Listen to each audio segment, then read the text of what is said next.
അല്ല എന്നാലും നമ്മുടെയൊക്കെ ഒരു ഐഡിയൽ കപ്പിളാണ് ദിലീപേണ്ണും കാവ്യ ചേച്ചി എന്നൊക്കെ പറയുമ്പോ. അപ്പൊ ഈ എന്ത് കാര്യത്തിന് അപ്പൊ വഴക്കുണ്ടാവണേ? ചുമ്മാ പറഞ്ഞാണ് ഒരു പ്രാസത്തിന് പറഞ്ഞു നോക്കിയതാ. അല്ല ഒന്നും അത് വലിയ വാർത്തയാക്കല്ല കേട്ടോ. അയ്യോ എന്റെ ദൈവമേ, ഞാൻ എന്തെങ്കിലും ഉണ്ടാക്കുന്നുണ്ടോന്ന് ചോദിച്ചപ്പോ വഴക്കൊക്കെ ഉണ്ടാക്കാൻ ശ്രമിക്കുന്നു, അങ്ങനെ പറഞ്ഞു പോയതാണ്. ദൈവമേ, അയ്യോ ഒന്നുമില്ല, ഞാൻ പറഞ്ഞില്ല. നാളത്തെ വാർത്ത അതായിരിക്കും, ഒന്നാമത് ഞാൻ അടുക്കളയിലെ വഴക്കുകൾ. അൽപൂർവ്വം വല്ല വെള്ളമൊക്കെ ചോദിച്ചിട്ട് അവിടെ ചെല്ലാറുള്ളൂ. അല്ല എന്നാലും മഹാലക്ഷ്മിയുടെ കാര്യത്തിൽ കേട്ടോ, കാരണം ഇപ്പം പല വലിയ വിവാഹങ്ങൾക്ക് മുമ്പ് ഏറ്റവും കൂടുതൽ മീഡിയ കവറേജ് എനിക്ക് തോന്നുന്നു ദിലീപേട്ടനെയും ചേച്ചി എല്ലാവരും ചോദിക്കുന്നത് മീനാക്ഷിയെ കുറിച്ചും മഹാലക്ഷ്മിയെ കുറിച്ചും കൂടുതൽ ചോദിക്കുന്നത്. രണ്ടുപേരെ പറ്റിയുള്ളൂ. അതെ അതെ അതെ അതെ. അപ്പൊ എനിക്കൊന്ന് മീനാക്ഷിയുടെ ഒരു നല്ല ചായ നമുക്ക് തോന്നും ചിലപ്പോ പണ്ടത്തെ ആ ചെറുപ്രായത്തില് രണ്ടുപേരുടെ ഫോട്ടോ കണ്ടു കഴിഞ്ഞാൽ രണ്ടുപേരുടെ ചെറുപ്പം ഒരേപോലെയാ. നമുക്ക് തന്നെ പിന്നീട് കൺഫ്യൂഷൻ ആയിട്ടുണ്ട്. എന്നുവെച്ചാൽ ഇതിൽ ഏത് അങ്ങനെ വന്ന ഒരു ടൈം ഉണ്ടായിരുന്നു. ഇപ്പൊ കുറച്ച് വ്യത്യാസമായി, ആൾക്കാർ വളരുമ്പോ അതിന്റേതായ കുറച്ച് വ്യത്യാസം. കുറുമ്പുണ്ടെന്ന് ദിലീപേട്ടൻ പറഞ്ഞിട്ടുണ്ടായിരുന്നു. ഇപ്പോഴും ഉണ്ടോ ദിലീപേട്ട? നല്ല കുറുമ്പാണ്, നല്ല കുറുമ്പ്. ഇപ്പൊ കറക്ഷനൊക്കെ ഉണ്ട്, സ്കൂളിൽ പോയിട്ട് വരുന്ന സമയത്തുള്ള കറക്ഷനൊക്കെ ഉണ്ട്. ഇപ്പൊ ഞങ്ങള് ഒരു യാത്ര പോയിട്ടുണ്ടായിരുന്നു ഹോങ്കോങ്ങില്. അപ്പൊ അവിടെ പോയിട്ട് നിൽക്കുകയാണ്. അപ്പൊ ഞാൻ എന്തോ ആവശ്യത്തിന് വേണ്ടിയിട്ട് ലഗേജ് ഒക്കെ ആയിട്ട് റാപ്പ് ചെയ്യാൻ വേണ്ടിയിട്ട് ഞാൻ അവിടെ പോയി എയർപോർട്ടിൽ. അപ്പം ഞാൻ അത് ചെയ്തിട്ട് വരണം. അപ്പൊ അതുവരെ അപ്പൊ നമ്മുടെ പുറകിൽ ആള് നിൽക്കുന്നുണ്ട്, പ്രായമായ ഒരു അപ്പൂപ്പനും അമ്മൂമ്മയും പിന്നെ നിൽക്കുന്നുണ്ട്. അപ്പൊ വേഗം കാവ്യ പറഞ്ഞു യു ഗോ എന്നുള്ളൊരു അമ്മ that's not correct, it's a command,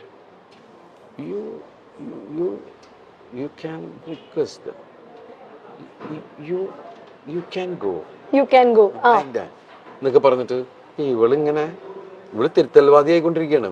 ഒരു സെന്തോ പറഞ്ഞപ്പോ അച്ഛാ that's not in, that's on. ഇപ്പോഴത്തെ പിള്ളേര് ഇത് പഠിച്ചോട്ടോ, അവര് IB സിലബസിലാണ് പഠിക്കുന്നത്. അപ്പൊ ഇടയ്ക്ക് ഞാൻ പറഞ്ഞു ഇങ്ങനെ മോളിപ്പോ MBBS പരീക്ഷ കഴിഞ്ഞു, അവള് പാസ്സായി, അവൾ ഔസർജൻസി ചെയ്യാണ് എന്ന് ഞാൻ വേറെ ആരോട് എന്തോ സംസാരിച്ചപ്പോ അവര് വിശേഷം ചോദിച്ചപ്പോ ഞാനാ പറഞ്ഞു. ഇവളിങ്ങനെ നിന്നിട്ട് എന്റെ തട്ടണു. ഞാൻ എന്താ ഞാൻ UKG പാസ്സായി എന്ന് പറ, UKG പാസ്സായി എന്ന് പറയാൻ.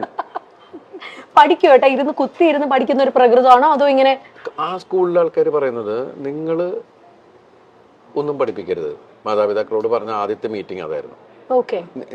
നിങ്ങളുടെ കുട്ടികൾ ഇവിടെ വരട്ടെ, അവര് എന്താ പഠിച്ചെന്ന് ഒരു സമയം കഴിയുമ്പോൾ നിങ്ങൾക്ക് മനസ്സിലാവും എന്ന് പറയുന്നുള്ള. പക്ഷെ അവിടുത്തെ കുട്ടികളൊക്കെ നമ്മൾ ഇവരൊന്നും പഠിക്കണമെന്ന് കാണില്ല. പക്ഷെ അത് കഴിഞ്ഞ് പിന്നെ ഇടയ്ക്കിടയ്ക്കാണ് ഈ ഹോംവർക്ക്. പക്ഷെ ഹോംവർക്ക് എന്ന് പറഞ്ഞാൽ ഇവക്കുള്ള പണിയാണ്. അത് എല്ലാ മാതാപിതാക്കൾക്കും അത് കൂടുതൽ അമ്മമാരാണ്. ഇപ്പൊ കണ്ടില്ല, അത് വരച്ച് അതൊട്ടിച്ച് ഇത് വെച്ച്. ചേച്ചി ആയിരിക്കും അല്ലേ ഇരുന്ന് ചെയ്യുന്ന? കാരണം ഇല്ല, കാവ്യാണ് ചെയ്യുന്നത്. ഇവളുടെ ചേച്ചിയാന്ന് ചോദിച്ചു. എന്നാലും ഞാൻ ഒരു കാര്യം ചോദിക്കട്ടെ ദിലീപേണ്ണ, കാരണം കാവ്യ ചേച്ചീനെ അത്രയും സ്കൂൾ കാലം തൊട്ട് കണ്ട ഒരാളാണ് ദിലീപേണ്ണ. പിന്നെ ഇതാ ഭാര്യയായി, ഇപ്പൊ അമ്മയായി ചേച്ചി, ഇപ്പൊ കാവ്യ ചേച്ചി. അപ്പൊ ഈ ഒരു ട്രാൻസിഷൻ എങ്ങനെ നോക്കി കാണുന്നു ദിലീപേണ്ണ? വളർന്നുകൊണ്ടിരിക്കൂല, അപ്പൊ നമുക്കൊന്നും ചെയ്യാൻ പറ്റില്ല.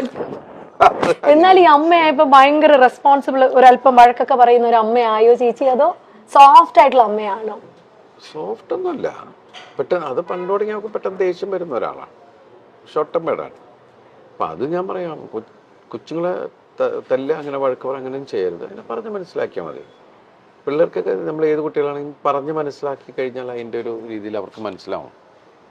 അല്ല തല്ലപ്പെടുത്ത അങ്ങനത്തെ പരിപാടി മീനുട്ടിനെ ഇന്നവരെ തല്ലിയിട്ടില്ല. ഇപ്പൊ മീനുട്ടി പഠിച്ച് ഡോക്ടർ എന്ന് പറയുന്ന സ്ഥലത്ത് വരെ എത്തി.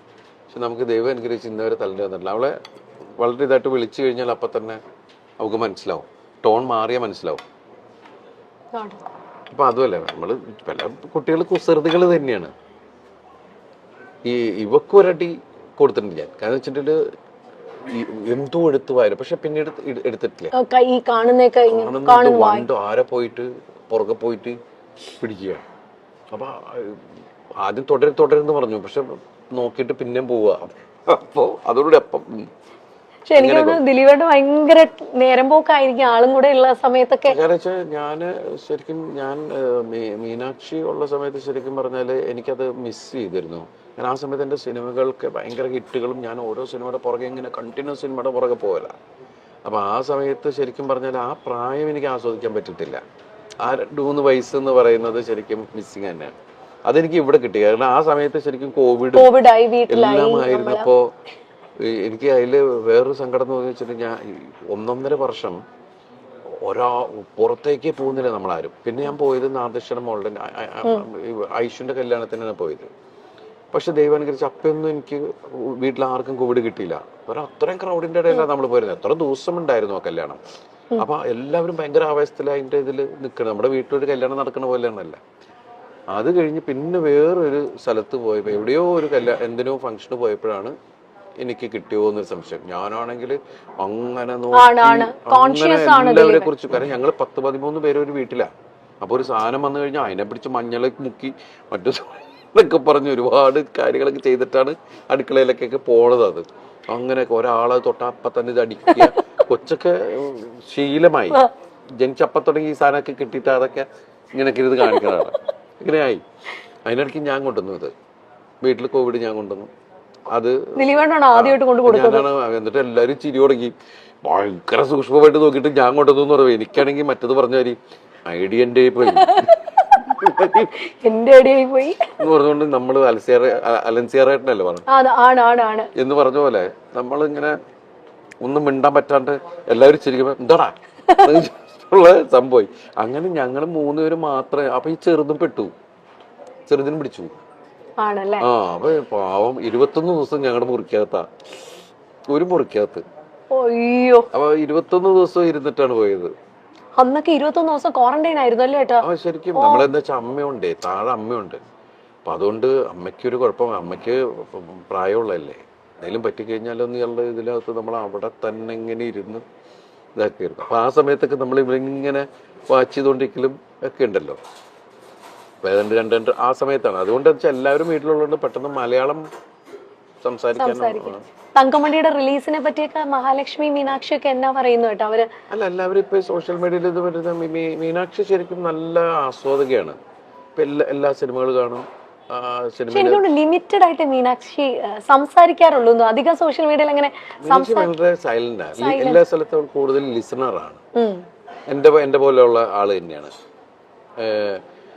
അങ്ങനെ എനിക്ക് തോന്നുന്നത് സ്വഭാവം കാവ്യയുടെ തോന്നി ഇവക്കുള്ളത്. അവള് ചെന്ന എവിടെയും ഭയങ്കര വർത്താനവും ആ ഏരിയ മൊത്തം അവളുടെ ഏരിയയിലാക്കി കളയും. എല്ലാ തമാശയൊക്കെ പറഞ്ഞ എല്ലാവരും അവളായിട്ട് ഒരു കംഫർട്ട് സോൺ ഉണ്ടാക്കി കളയും. അത് തന്നെയാണ് ഇവളുടെ സംഭവം. നമ്മൾ രണ്ടുപേരും വളരെ സൈലന്റ് ആൾക്കാരാണ് ശരിക്കും പറഞ്ഞു. അല്ല, എന്തായാലും അതുകൊണ്ട് ഭയങ്കരമായിട്ട് ബാലൻസ് ആയി. ഇപ്പൊ ദിലീപേട്ടന് വേണ്ടി വെജ് ആണ് കേട്ടോ കൊണ്ടുവന്നേക്കുന്നേ. കഴിക്കട്ടെ, അതിന്റെ ഇടയിൽ ഞാൻ ആണ്. അല്ല, ദേയ്പുട്ടില് ഫുഡിന്റെ കാര്യം പറയണം. ഇവിടെ ഒരു ഭയങ്കര വൈഡ് റേഞ്ച് ഓഫ് മെനു ആണ് ഇവിടെ ദേയ്പുട്ടിലുള്ളത്. കാരണം ഞാനും കെട്ടിയനും കൂടെ വന്ന ദിലീപേട്ട പുള്ളി എപ്പോഴും കഴിക്കുന്ന ഇലയിലൂണാണ്. ഇവിടുത്തെ ഇലയിലൂണ്. ഞാനും കഴിക്കാറുണ്ട് ഇലയിലൂണ്. ഞാൻ പൊതിച്ചോറൊക്കെ വാങ്ങിച്ചോണ്ട് പോകും.